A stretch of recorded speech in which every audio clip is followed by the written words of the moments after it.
Viewer, sore ini Baim Fang berada di rumah seorang praktisi kebudayaan.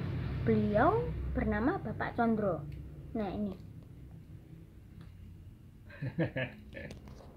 Pak Condro, hemat saya, kebudayaan dan pariwisata itu berdiri sendiri-sendiri. Jadi ada kesetaraan. Menurut Bapak bagaimana? Iya, itu betul sekali. Pariwisata dan kebudayaan itu dua bidang kehidupan yang berbeda. Iya. Harus setara. Iya. Ya, jadi Iya. tidak boleh misalnya kebudayaan kemudian dijadikan di bawah pariwisata. Oh iya. Nah, kalau kebudayaan ditaruh di bawah pariwisata, Iya. itu nanti kebudayaan hanya akan menjadi tukang bikin barang dagangannya pariwisata. Iya. Padahal aslinya kan kebudayaan itu ibunya pariwisata. Iya. Aslinya dulu begitu. Dan bidang-bidang kehidupan yang lain. Berarti Pak Condro satu pemikiran dengan saya. Walaupun saya anak-anak, tapi satu pemikiran dengan Bapak. Wah, ya, bagus sekali. Anak-anak sudah bisa berpikir begitu. Ya, jadi tidak semua produk kebudayaan harus dijadikan komoditi pariwisata, ekonomi, keuangan.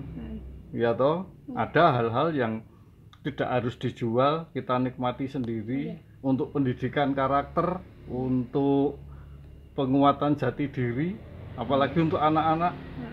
Ya, seperti itu. Betul Pak, hemat saya kebudayaan, kesenian itu dengan pariwisata itu berdiri sendiri-sendiri.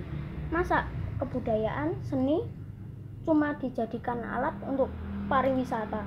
Menurut Bapak gimana? Itu dia, kalau nyebut kesenian, oke, pariwisata mau jual kesenian, oke, silahkan. Tapi jangan kemudian kalau dia jual kesenian, maka kebudayaannya dikalahkan. Jadi ini pengurusnya kan berbeda, kementeriannya berbeda, pariwisata sendiri, kementerian kebudayaan sendiri. Nah, kementeriannya kebudayaan ini jangan hanya ngikuti maunya kementerian pariwisata, kan betul, gitu. Jadi kesenian yang dikelola oleh kementerian kebudayaan itu sifatnya pembinaan, pengembangan, penguatan. Kalau pariwisata mau pakai, mau jual, silahkan, itu bagus sekali. Tapi yang kebudayaan tidak laku, tidak apa-apa, wong memang tujuannya bukan jualan, tujuannya pembinaan toh. Nah gitu. Artinya kebudayaan itu kan bukan komersialitas toh. Betul, betul itu.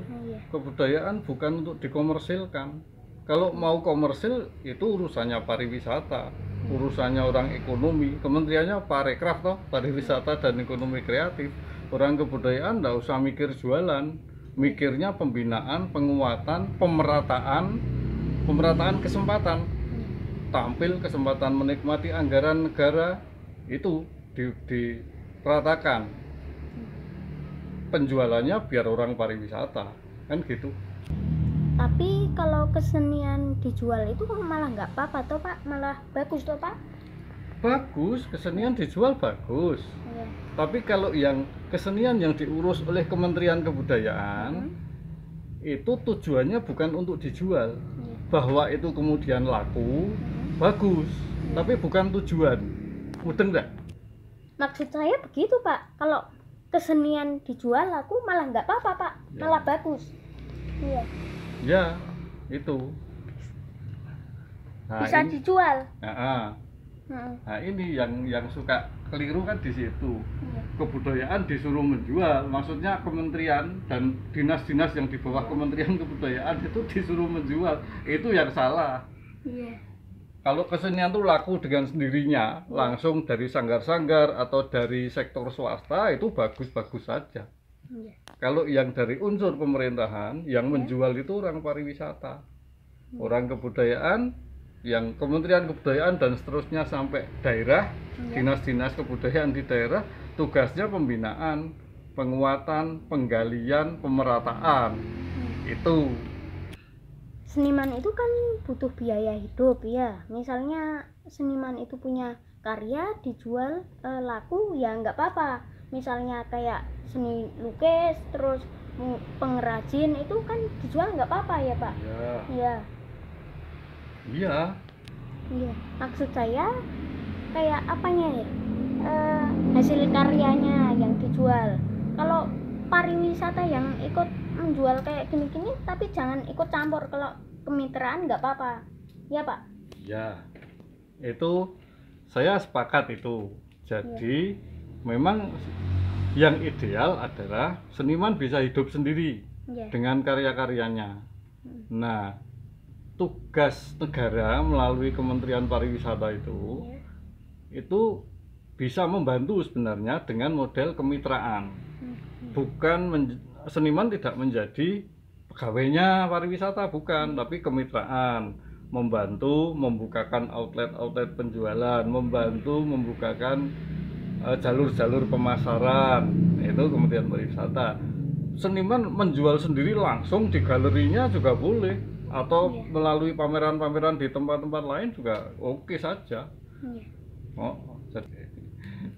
Seniman itu kan identik dengan kemerdekaan, kebebasan untuk menjual karya-karyanya seniman itu ya. Betul. Ya itu kan untuk membangun ekonomi kreatif ya Pak. Iya. Sepakat saya. Jadi memang seniman itu jiwanya merdeka ya. Merdeka dalam membuat karya, merdeka dalam menentukan harga. Nah, ini harus dipahami oleh orang Kementerian Pariwisata dan dinas-dinas pariwisata di daerah. Jadi jangan memperlakukan seniman dengan standar produksi massal pabrikan gitu, bukan. Satu patung bisa dihargai miliaran, bisa dihargai jutaan, itu suka-suka senimannya, kemerdekaan dia. Iya. Sekarang ini kok kayaknya masih tumpang tindih ya Pak? Ya wajar lah. Undang-Undang Kebudayaan tuh lahir baru tahun 2017. Sekarang baru 3 tahun lebih sedikit. Selama puluhan tahun kan memang dicampur itu kebudayaan dengan pariwisata, jadi membingungkan. Nah, baru 3 tahun ini dipisah. Oke, terima kasih Pak perbincangannya ya. Bapak jaga kesehatan, jaga stamina. Oke, kok buru-buru. Itu saja perbincangan saya dengan Bapak Condro ya. Untuk Poros Borobudur. Salam dari Bempang. Baik, Pak.